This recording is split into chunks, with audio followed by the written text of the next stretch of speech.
Hi, everyone. In last week's video, I was really excited to share with you the direction of my work and introduce generational conditioning, the beliefs and behaviors that we inherit from our upbringing, and the focus that my work has taken in this direction.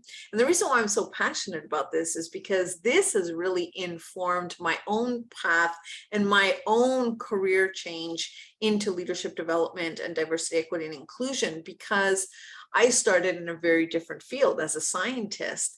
And it was really everything that I started to recognize how generational conditioning had impacted my own life that made me steer in a different direction, because that's when I started the process of discernment.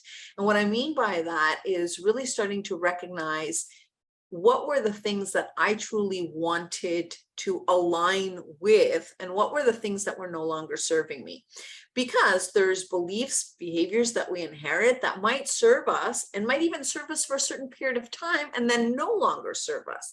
And so this is really the process that I do continuously now with the clients that I have an opportunity to coach, typically in a corporate setting and typically higher in the organization. And there's one point particular is when either early on, when an individual contributor becomes a manager and is leading teams or is leading cross-functional areas, or further on when they've been in that role for some time, and this is the first opportunity they have to examine how their leadership style in that leadership role is impacting their teams or the different functional areas that they oversee. And what happens here, which is where the discernment process needs to come in. So we start being very intentional and not just repeating the same things over and over that we've learned by default, is when somebody goes from being an individual contributor, so somebody who's the doer of the work, to now someone who's overseeing individuals. So the skill set is completely different. Now somebody is measured for how they bring out the genius out of others and not themselves, how they collaborate across different functional areas. And so now what's considered success and what they're going to be rewarded for is something very different.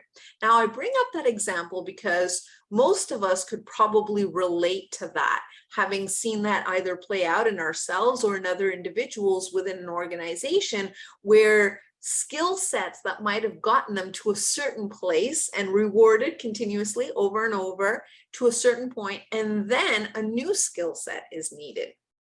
And the reason why I bring up that example is because individuals have learned a certain set, sometimes even for the sake of survival, they have learned certain skill sets and then are asked to completely switch. And our brain, if we don't understand where that's coming from or the root cause of that, or why we hang on so tightly to some of these behaviors, it might be more challenging to shift to something new, to step into something new. So that's where this generational conditioning comes from. I'll give you one example. So from my own career, when I made that type of shift, I know that for myself, one of the areas that I learned from a very young age is having to figure everything out on my own. And that came from having immigrant parents. And maybe many of you can relate. When you're the daughter of immigrant parents who don't even know the language at times, you're figuring out everything on your own. Now, whether you had that experience or something else that gave you this, I have to figure it all out on my own, sometimes asking for help is not something that you're even aware that you don't know how to do, because it's so part of who you are, you just don't ask for help. But when you get to a certain level, not asking for help and being this lone wolf is not a quality of a leader. And so I started recognizing that's one of many examples I could share, but for the purposes of keeping this brief, that's one example that I'm sharing, but you could probably look within yourself or look within your team and start recognizing what are some of the skills that may not be serving you, but that you've learned because of your upbringing.